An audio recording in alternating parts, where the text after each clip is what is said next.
My wife slept with men from a bar claiming she deserved it for having a baby, so I gave her payback.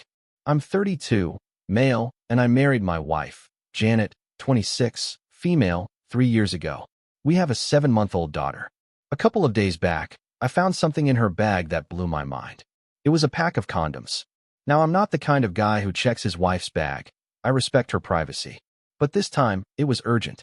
Janet was in the shower, and I needed a diaper to change our baby. I had already placed her on the changing table when I realized we were out of diapers. I remember Janet usually keeps a few extras in her handbag when she takes the baby for walks.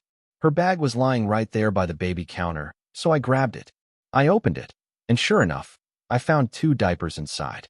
But as I pulled one out, something else fell to the floor. A pack of condoms. It was a pack of 3, but only one was left. The packet was already open. I looked inside the bag, hoping maybe the other 2 had just slipped out, but no, they were gone. Meaning, 2 had been used. My baby was crying loudly, so I stuffed the condom packet into my pocket and focused on changing her. But my head was spinning. When Janet came out of the shower, I calmly placed the baby in the crib, pulled out the condom packet, and asked her about it. That's when the actor in her kicked in. She looked me dead in the eye and denied it. Said it wasn't hers. Then she tried to gaslight me, asking if I was trying to frame her. I told her I'd found it in her bag. She laughed, actually laughed, and said, "But you just pulled it out of your pocket, right?" I lost it. I told her to stop playing games and just admit it. Then she rolled her eyes, smirked, and said, "Oh, poor you. Look at your puppy face.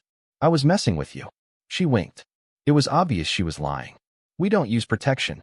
She's breastfeeding and hasn't gotten her period back, so we haven't needed it. Now, suddenly, she claimed her cycle had returned and maybe we need to be careful. I asked, "Okay, then where are the other 2 condoms?" There was just one left in the pack. She shrugged and said, "Funny story, actually. Yesterday, I went out with friends. A guy was hitting on my friend, Kyle. Things got heated. They didn't have protection, so I gave them 2.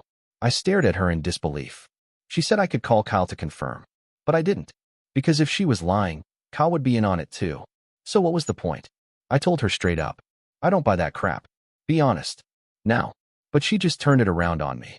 She started crying, saying I didn't trust her, that I didn't understand her, that she just had a baby and was going through postpartum depression. And now I was accusing her of cheating? I didn't try to make things up with her. I left it as it was. But since then, she's made the environment tense. She's curled up in bed, in the dark, refusing to eat or even switch on the lights. Says she can't stand the brightness. I don't know what she does when I'm not home, but this is what I come back to every day. Usually, I'm the one who breaks the silence after fights. I'm the one who apologizes first. Because, let's face it, how many women say sorry first? But this time, I just don't feel like it. I don't think I did anything wrong by confronting her. So what do you guys think? Could I have handled it differently? Because if postpartum depression is her get-out-of-jail-free card for handing out condoms like Halloween candy, maybe it's time for a different kind of delivery, a reality check. Although, I'll admit, her excuse game is stronger than her commitment to honesty. Maybe next time, I should pack my own emergency condom in the diaper bag. Who knows? Maybe one day she'll pull out a clown nose and say it's for stress relief. Update 1. Thank you for engaging with my post. You guys were right. She waved a red flag right in front of my face. And no, I didn't let it slide.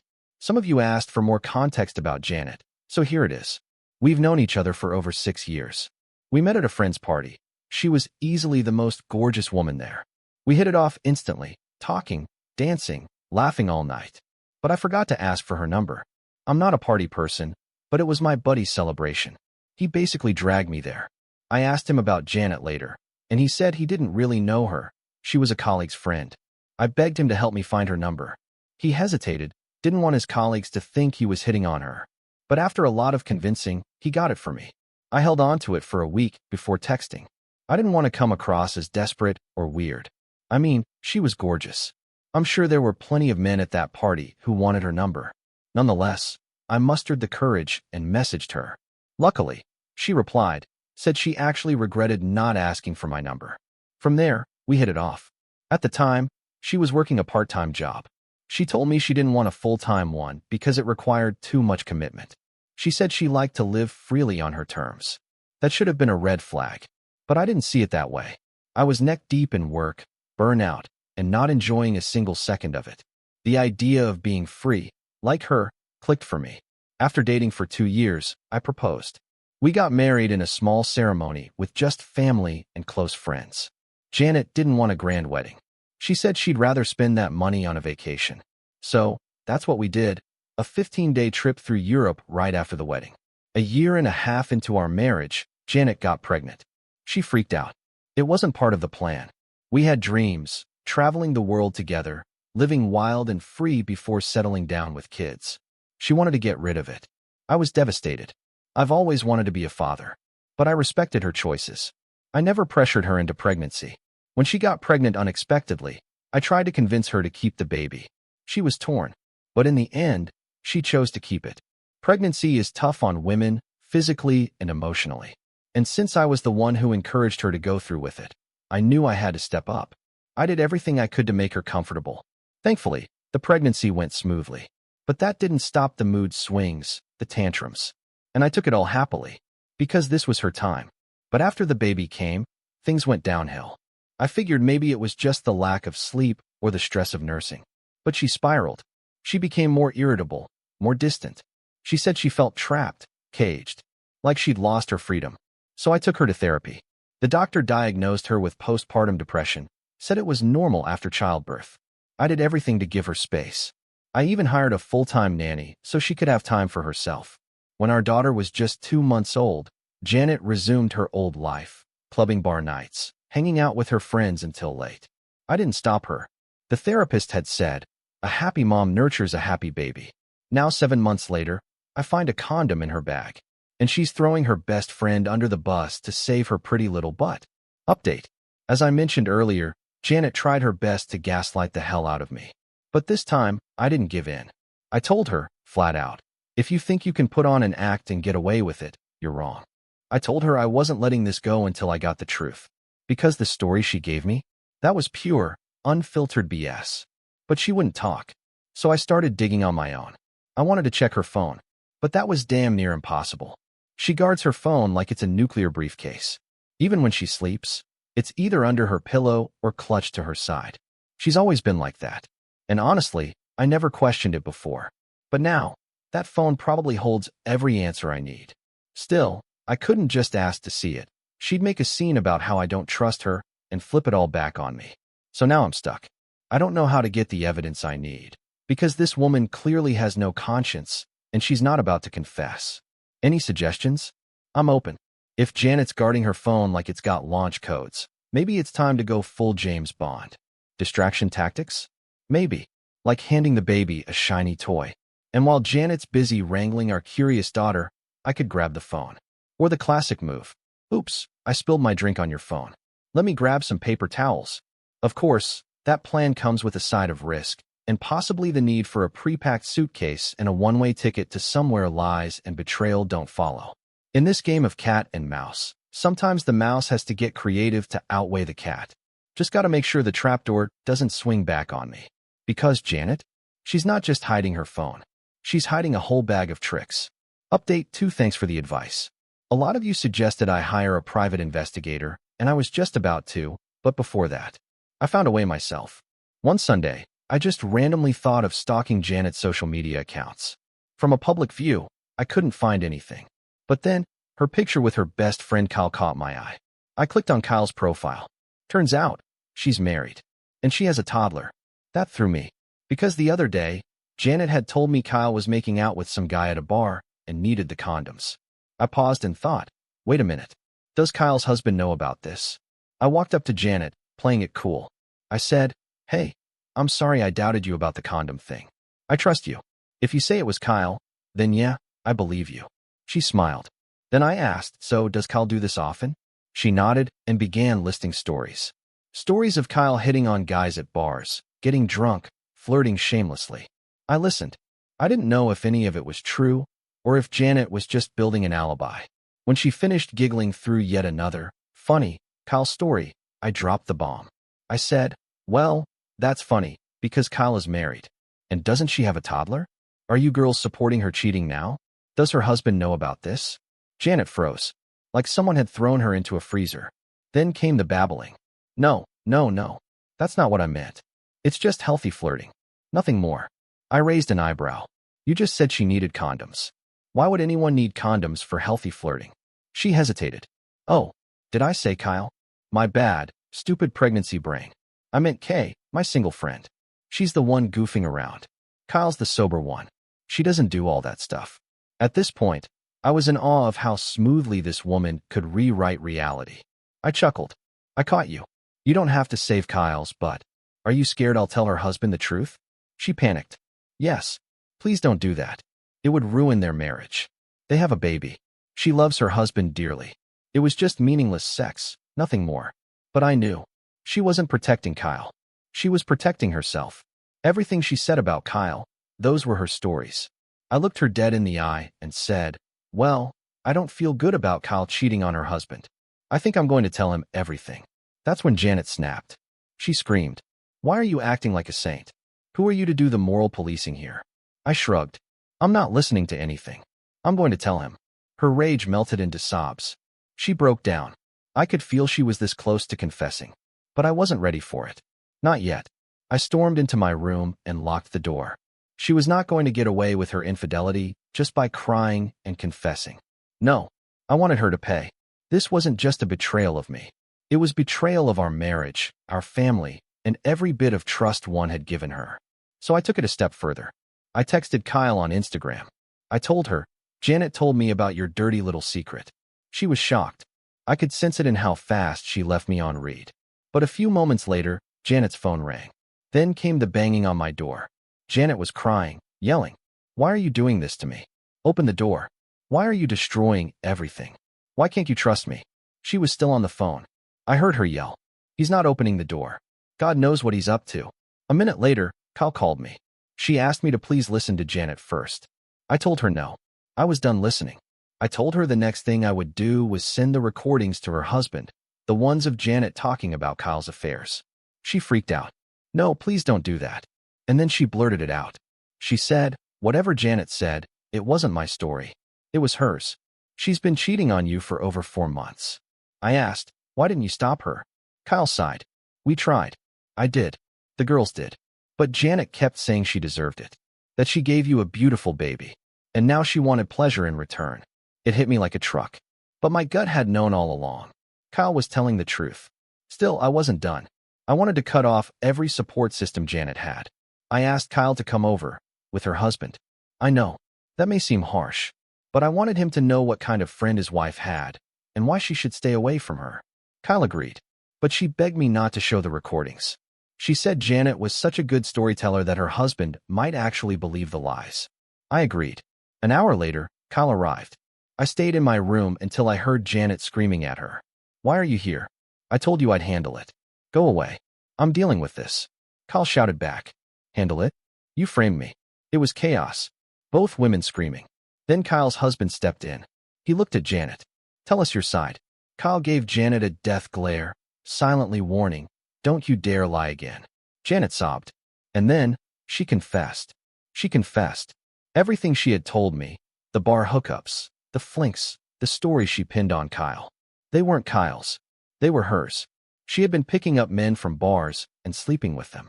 Kyle's husband was stunned. He stood there, staring at Janet like she was a stranger, a witch, in his words. Someone who could not only cheat on her husband, but throw a friend under the bus to save her own skin. He turned to Kyle and shouted, This is the kind of friend you've been hanging out with. She almost wrecked our marriage. Janet stood frozen in shame. After she was done with her sobbing confession, Kyle and her husband stood up. No more words. No more sympathy. Kyle looked Janet straight in the eye and said, Don't you ever contact me again. I love my husband. I love my family. And you are not worth losing them. Janet tried to grab her hand, begging, crying. But Kyle shrugged her off like a coat she no longer wanted to wear and walked away. When they left, Janet turned to me with red, swollen eyes and asked, Are you happy now? What did you gain by humiliating me in front of my friends? Is this what men do? I glared at her. The woman card isn't going to work anymore. You've already played all your cards, pregnancy, postpartum, the victim sob story. Now it's time you face the consequences. I paused. And by the way, this humiliation, it's only halfway. You've got a lot more coming. I walked into the guest room, slammed the door, and called my lawyer. I told him I wanted full custody of my daughter. He listened and said, "Gather all the evidence. Every late night, every party, every guy, every moment of negligence. We were going to build the case on child safety, that it wasn't safe for a child to live in a house where new men could walk in every week." I didn't know how strong the legal odds were, but emotionally, I was ready for war. This wasn't just about revenge anymore. It was about protecting my daughter. And guess what? Janet's house of lies, her perfect, curated image, it collapsed like a Jenga tower in an earthquake. All it took was one move, checking her social media, then pressing step by step. And now, her secrets were out. Sure, she cried. She tried to flood the house with crocodile tears. But no amount of sobbing could erase the wreckage she left behind.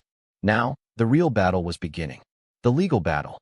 A high-stakes game of custody, not for hotels on Park Place, but for something far more important, my daughter's future. Janet? She could play the victim all she wanted. But I had evidence. I had truth. And I was ready to bring out the entire deck against her. Update 3. Sorry, I had to delete my last update. In it, I accidentally revealed my lawyer's strategy for getting full custody. When I met with him after posting it, he asked me to take it down immediately. "No loose ends," he said. "Now that things are over, I can finally share more." After that night, I slept in the guest bedroom. Minimal interaction with Janet. No emotions. No eye contact. She tried everything. She made me breakfast and dinner. I ignored it. She baked a sorry cake, complete with flowers and a handwritten apology card. I tossed them aside. She thought my anger would wear off, that I'd get over it. She had no idea what was coming. Almost a month later, my lawyer arrived with the divorce papers. When Janet got served, she lost it. Tears, panic, desperation. "What are you doing? How could you do this to me?" After the attorney left, I looked her in the eye and said, "Pack your stuff. Leave." She cried, begged, "Please, for the sake of our baby, don't end this." She tried to hug me. I pushed her away. She stammered, "I have nowhere to go." I smirked. "Not my problem anymore. I gave you everything you ever wanted. Now I'm going to give you what you deserve. And you deserve to be on the streets." She threatened me. "I'll take every last penny you have." I laughed. "Good luck hiring a lawyer. The good ones aren't free, unless you plan on spreading your legs again to pay them." She stormed toward our daughter's nursery. I stood in the doorway. "Whoa, you're not getting her." She broke down again. "You're ripping her away from me." I replied, "You were never interested in being a mother. You wanted a free life? You got it. I'm freeing you from all responsibility. Go live it, far from us." She packed her bags and left. As for my daughter, my lawyer built a strong case, full-time nanny, work-from-home flexibility, and proof after proof of Janet's recklessness. But it turned out, Janet didn't even try to fight for custody. She wasn't keen on keeping the baby. So here I am now, divorced, with my daughter in my arms. And no regrets. Maybe all of this started with a condom in a diaper bag, but it ended with me becoming a father who stood up for what was right. And I'll never let my little girl grow up thinking that betrayal is love, or that lies can go unpunished. If you've read this far, thank you. And if you're in a situation like mine, trust your gut. And when you're done trusting it, fight. Like hell. For truth. For justice. And for your child. She didn't have a house. She didn't have a job. So when it came to the custody battle, she didn't even fight. But when it came to alimony, she went bonkers. She tried to squeeze me for as much as she could. Demanded as if she were some kind of wronged royal in exile. I can't disclose the exact figure for legal reasons, but let's just say I paid far less than she was hoping for. And it was worth every penny to get her the hell out of my life. Clean break. No more lies. No more manipulation. Just peace. And my daughter. One day, Kyle and her husband stopped by to check in on the baby. Kyle looked different. Lighter. Freer. She apologized for not telling me earlier about Janet's affairs. She said she tried to stop Janet. Tried to talk her out of it. Tried to protect the baby. But Janet wouldn't listen. Kyle was actually relieved that I got full custody. She told me Janet had always complained about how fussy and cranky the baby was, how hard it was to be a mom. She said Janet exaggerated the postpartum stuff, used it as a cover for her resentment, not actual pain. Kyle's husband told me that Janet had recently reached out to them, looking for a place to stay. He chased her away without a second thought. Since then, she'd been couch surfing, drinking even more, wrecking what little was left of her life. I just shrugged. I didn't care anymore. Let her sink in her own mess. I was done trying to save someone who didn't want saving. Kyle and her husband offered to babysit if I ever needed help. I thanked them truly, but I told them it wasn't necessary. My parents had moved in to help. We also had a full-time nanny. My daughter was thriving. And for once, I was too. Will I ever let my daughter meet her mother? Maybe. One day. But not now. Right now she's safe. She's happy. And she's got a dad who will protect her no matter what. So yeah, it's not a fairy tale. It's not happily ever after. But it is real and peaceful. And sometimes, that's even better. Janet's off gallivanting through the land of couch cushions and cheap booze. A modern-day cautionary tale in the making. As for her alimony dreams, let's just say she's about as likely to get that money as she is to win the lottery while riding a unicorn on fire. But hey, consistency is a skill. And if there's one thing Janet excels at, it's consistently making bad decisions. So here's to you, OP, for braving the storm, for choosing your daughter over your pride, and for surviving betrayal without losing your soul. May your days be filled with giggles, diaper changes, and sleepy cuddles at 2 a.m. And may Janet's spiral serve as a warning to those who think they can cheat and manipulate their way through life without consequences. Cheers. You've earned every ounce of peace that now fills your home. If this were a video confession, don't forget to like, comment, and subscribe. And smash that notification bell so you don't miss the next wild Reddit story. See you next time.